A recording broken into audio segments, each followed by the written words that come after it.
Hi, welcome back to part 2 of analyzing my annotations in the picture of Dorian Gray. Do you like my clips? Let's pick off where we left off last time, shall we? So last time we left off where there was a contrast between sin versus virtue. There's a quote I particularly like on page 37 of my Bantam Classics version. There was something terribly enthralling in the exercise of influence. No other activity was like it. To project one's soul into some gracious form, let it tarry there for a moment. To hear one's own intellectual views echoed back to one with all the added music of passion and youth. To convey one's temperament into another as though it were a subtle fluid or a strange perfume. There was a real joy in that. Perhaps the most satisfying joy left to us in an age so limited and vulgar as our own. An age grossly carnal in its pleasures and grossly common in its aims. And now I'm skipping ahead to page 42.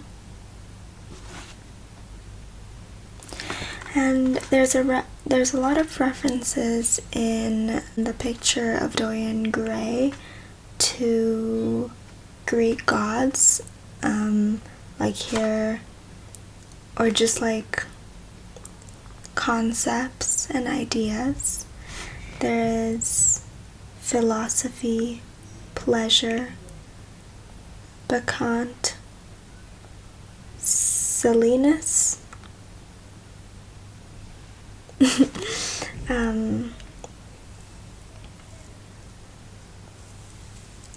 There's a lot of that, which I really like because I'm such a big fan of Greek mythology. Like this whole sentence, the praise of folly as he went on soared into a philosophy, and philosophy herself became young, and catching the mad music of pleasure, wearing, one might fancy, her wine-stained robe and the wreath of ivy, danced like a bacchant over the hills of life, and mocked the slow silliness for being sober.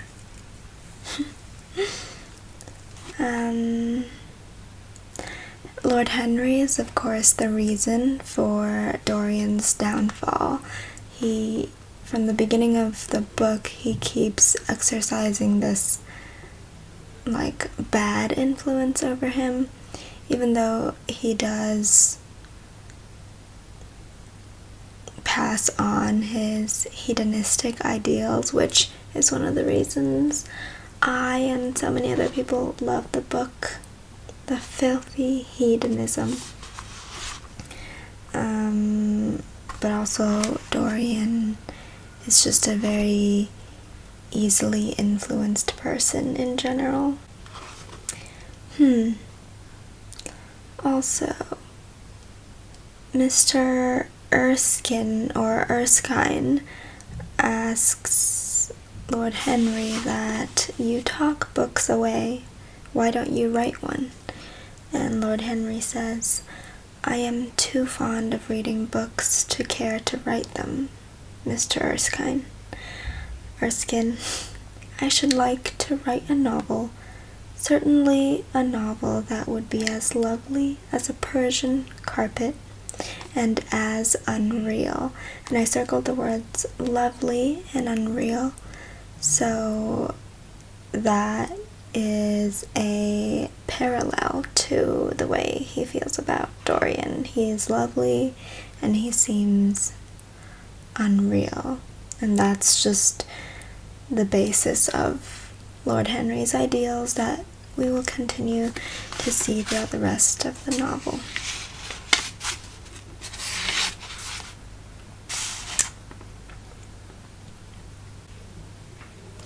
Oh, and I would also like to show you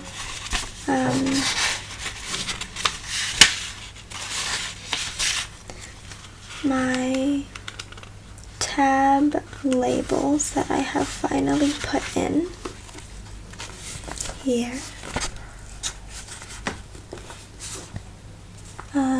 I have 5 tabs in total, and the light pink one is quotes that I love. The magenta one is the characterization of Dorian Gray. I use this one because I love the magenta color, it's my favorite. Yellow is the feelings of being an artist, and light green is the characterization of Sybil Vane, who I will talk about next, and dark green is the process of decay. Right from the beginning you can see foreshadowing of it, so I thought that was fun to highlight. And a lot of the times these two were very similar, but I classified this one just for the rotting, and this one is for more general characterizations of Mr. Gray.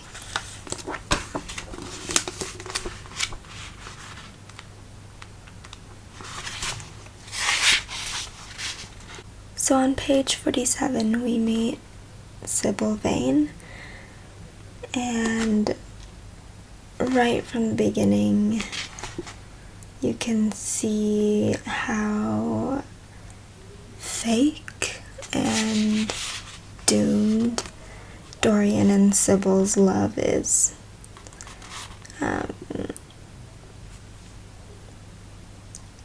There's talks of Cupids and cornucopias and Romeo and Juliet, and all these references to women in Shakespeare's plays, and especially the first one mentioned is Romeo and Juliet, and we all know how it was just a doomed love. It's pretty obvious that this relationship wasn't going to have any substance. Also, Dorian says himself that when one is in love, one always begins by deceiving oneself, and one always ends by deceiving others. That is what the world calls a romance.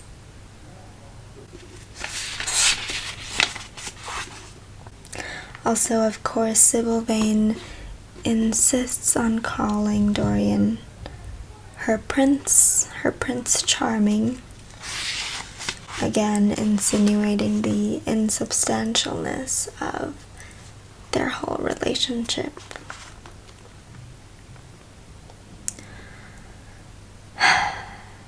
And I have a light green tab here.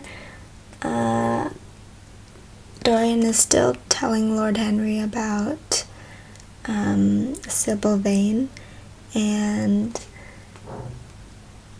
so he's comparing her to all these Shakespearean heroines who just never have a happy ending. So Lord Henry asks, when is she Sybil Vane? And Dorian says, never. So already you can see it is unreal, and she is never herself. She is almost not real. He says, she is all the great heroines of the world in one. She is more than an individual. You laugh, but I tell you she has genius. I love her. and I must make her love me. You, who know all the secrets of life, tell me how to charm Sybil Vane to love me. I want to make Romeo jealous. I want the dead lovers of the world to hear our laughter and grow sad. I want a breath of our passion to stir their dust into consciousness, to wake their ashes into pain. Like, wow. Wow, wow, wow. And also you see how vain Dorian is, by the way. He says, it is rather horrid of me, as he has sent me my portrait in the most wonderful frame, specially designed by himself, and though I am a little jealous of the picture for being a whole month younger than I am, I must admit that I delight in it.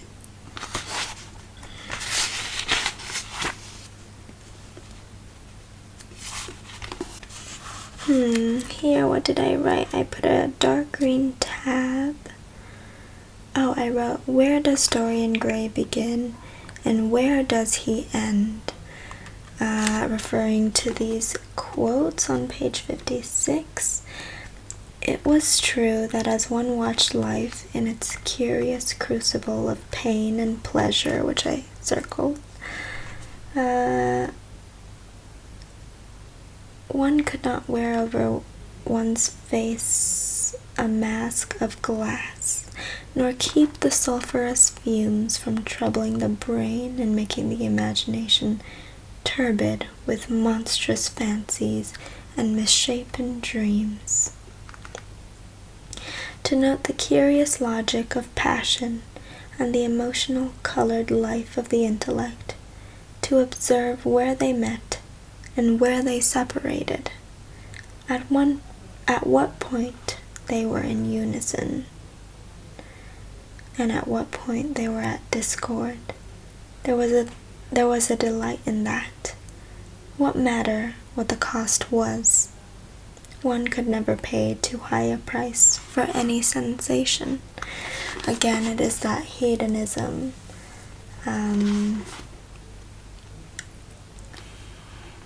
So I made quite a bit of annotations here on page 57. I wrote about, here it said, the pulse and passion of youth were in him, but he was becoming self-conscious. And you can think of that as the Dorian in the painting becoming conscious. So I wrote, is it the painting coming to life or vice versa? And if you've read the book before, you will know what I mean.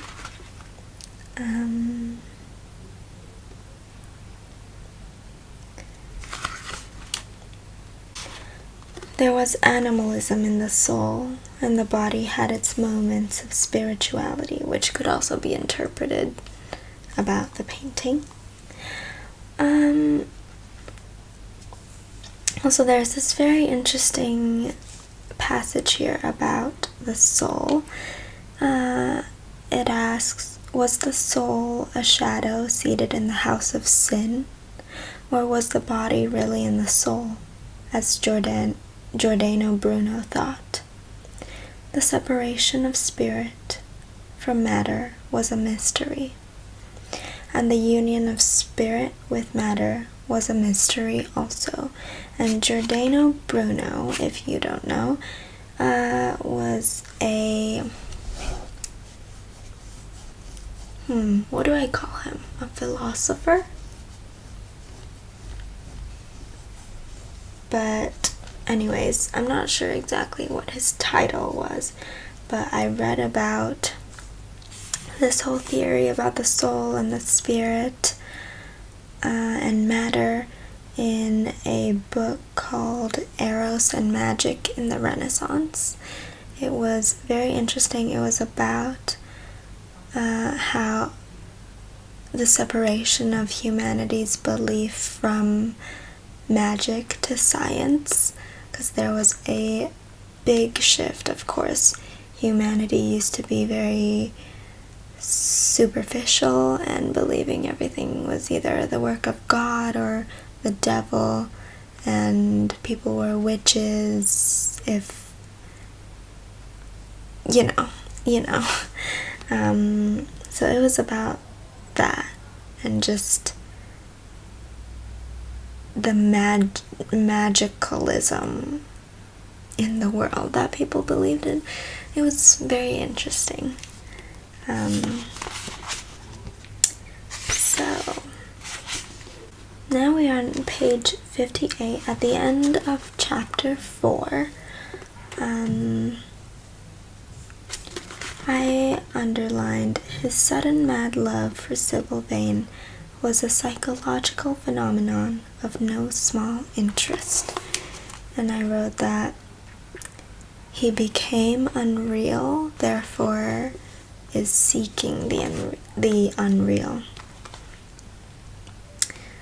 And I underlined the words curiosity, desire, passion, sensuous, dangerous, and there was some beautiful nature imagery again,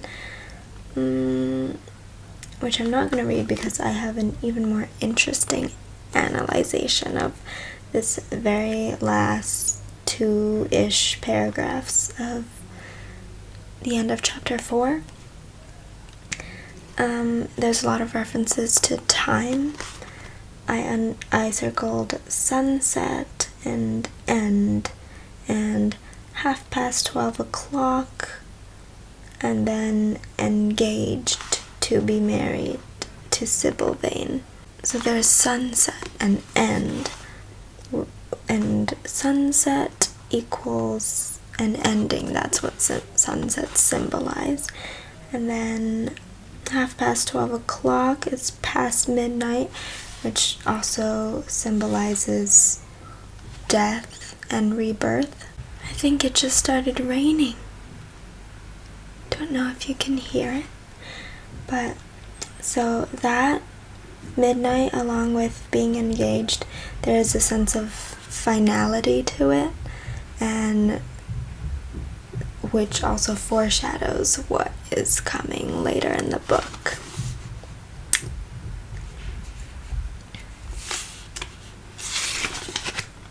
Again, there's lots of references to memory and wisdom and love. They are capitalized.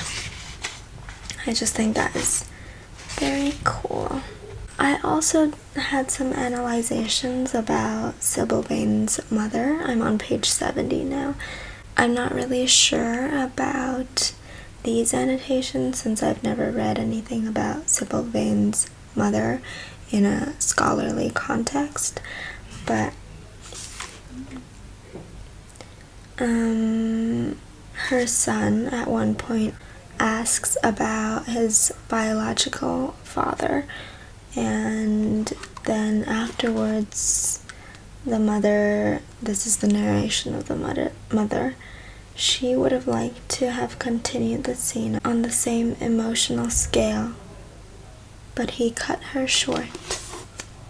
So I wrote that even Sybil's mother is perpetually living in fantasy, just like Sybil. And Sybil's mother used to be an actress as well. So maybe that's just part of her characterization, but that's how I saw it, and I don't know. I always encourage you to leave your comments about just how you felt about this video and other ideas or analyzations, interpretations that you have. I would love to hear them. My neighbors are getting loud now, so I'm going to end the video here. But thank you so much for watching, and I will see you next time.